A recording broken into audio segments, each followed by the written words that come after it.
Roger Glover, welcome home. Oh, thank you very much. That's not actually home, really, because you're born in Wales. That's correct, yeah. But I've lived here. I mean, I'm sort of London born and bred. I lived in Wales till I was 9. Yeah. But I've got basically a London accent mixed with a bit of American and a bit of Welsh thrown in. My father's from Liverpool. Consequently, everyone thinks I'm Australian. Rumour has it, Roger, that punches were thrown recently in Germany and that Rainbow rose to the bait of Whitesnake. Ah, I don't believe those rumours. Is it a true story? I don't know. I didn't see what happened. I know there was a bit of kerfuffle, but I was in the dressing room at the time. Yeah. And very diplomatically stayed out of the way. Good move.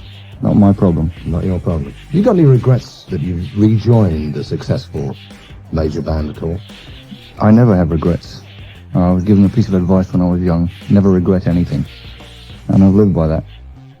So, not at all. I wouldn't have made the move unless I knew I was going to enjoy it. And if I wasn't going to enjoy it, I'd have left.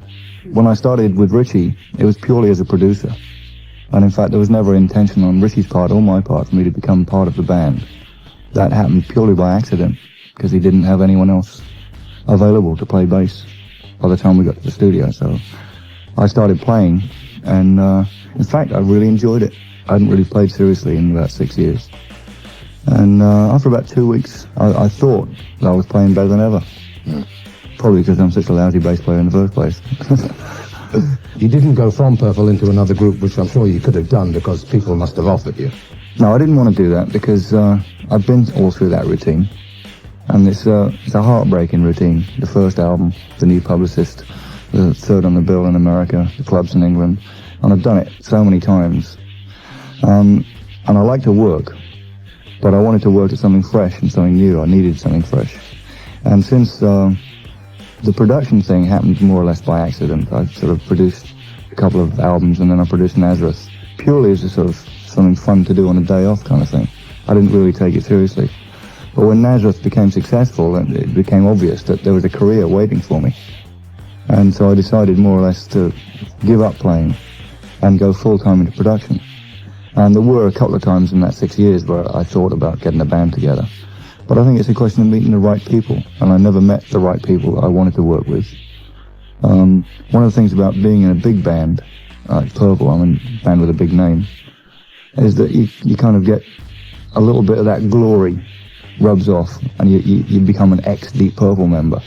And that's actually something hard to live with. If you're trying to form a band, it's going to get called Roger Glover's whatever it is. And that's not what I want, because I'm not a leader, I'm not a singer, I'm a team member, I'm a bass player. And I only sort of function as part of a band. I could never lead my own band. Status Quo you produced, Rory Gallagher, I've got here, Judas Priest, Barbie Benton, it says in a press handout here. Yeah. Of all the things that you have produced, which is the one thing that you see as your monument? Oh boy. That's a difficult one, because they go on different levels. There are some albums that I produced that I had a really good time producing, that we're very happy to make. The successes are counted on a different level, like the first Nazareth album. Gave me a lot of satisfaction because it was so much fun to do and there weren't that many pressures. Roger, how long do you think Rainbow's going to stay together in this configuration? There have been many configurations. Basically Ritchie's band. I mean, there's no two ways about it. It's not called Ritchie Blackmore's Rainbow, but he is the undisputed leader. And he makes all the policy decisions about who stays and goes and what he's going to do and where he's going to go and where he's going to do it. I think it's a fairly strong Rainbow lineup. I think it's the best one he's had. But as to how long it'll last, I have no idea. I mean, I was joking earlier, I could be out of a job next week. He's an unpredictable sort of man. Therefore, surely he must be very hard to work with. I mean, he's got a reputation of being a hard taskmaster, hasn't he? Yeah, he is. He is hard, there's no doubt about that. I've known him 10 years now. And in fact, he's been consistent in that 10 years. He's always been a little difficult. But there's always two sides to a coin. He's also a great guitar player. So I don't think to have a great guitar player plus a sort of superb, wonderful, diplomatic human being would be too much to ask. I'm prepared to stay at the band as long as they want me, and as long as the people want the band. I don't see anything to be gained by being with Ritchie, like two old-timers, if the public didn't want to see us. And if the albums didn't sell and people didn't come to concerts, then I'd jack it in. On the other hand, having joined the band, I think it's only fair to give them 100% commitment. And I'm prepared to do that. I'll stay with the band as long as it goes. The nice thing about Rainbow is that it satisfies me because I'm doing all three things that I like to do. I'm playing, which is I've been starved of for 6 years. I'm also producing, and I'm also writing. It's the three things I like to do. So Rainbow at the moment is a very sort of a happy occasion for me. How have people been responding to you on the UK tour so far? Fantastic. And I've got to hand it to the British public. We've played now America, all over Europe, and the British public are really warm. I've had a lot of personal sort of welcomes.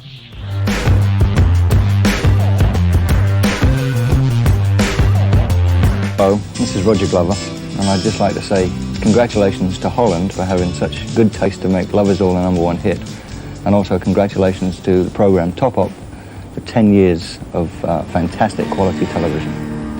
Yes. Who is Roger Glover? Actually, that's a difficult question to answer because I haven't found out yet. Try. I'm a man of different parts. I do a lot of different things. There's Roger Glover, the heavy metal bass player. There's Roger Glover, the writer. There's Roger Glover, the producer. There's probably a lot of other things I do as well. As far as Butterfly Ball is concerned, Love Is All, it was Roger Glover, the writer and producer. There were two sides of me there. You didn't sing yourself? No. I'm not really a singer. I mean, I do occasional vocal backings, but I don't have, unfortunately, the voice. It was embarrassing when Love Is All came out. Everyone came up to me and said, wow, I didn't know you could sing so well. So the first thing I finished was Love Is All, because they wanted to do a pilot film to show what the main film would be like. And that is the film that you all know. That 1975 came round, and all the money went out of everything because the oil crisis hit, and I mean, I don't know if you remember, but that was the 3-day week in England, and so all the money went out of projects, including that one. So the actual main film that it was intended for never got made, which I always think is a great shame because the album, it kind of stands up on its own, but with a film it would have been so obvious what the whole thing was about. So it's still a matter of imagination as to what the film would have been like. Yeah. But I think it would have been amazing because the 3-minute film that they put to Love Is All was a fantastic film. Any chance that the film ever will be made?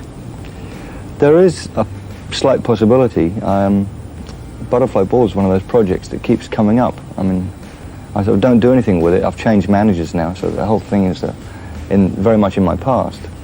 But it still keeps happening. It's a project that I really enjoyed. I believe in it.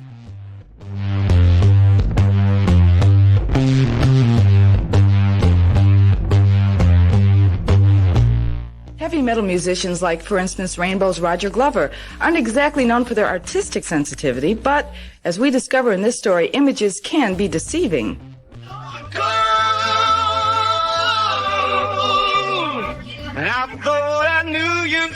In 1975, Ritchie Blackmore and Roger Glover brought an end to one of rock's biggest success stories, Deep Purple. A couple of years later, however, Glover found himself back in Blackmore's newest mega group, Rainbow.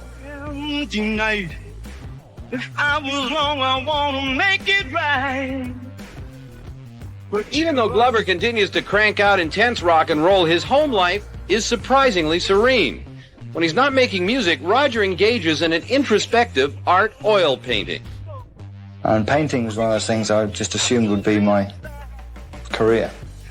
I went to art college with intentions of being a fine artist. I always painted. I always drew. At school, I was a lousy student.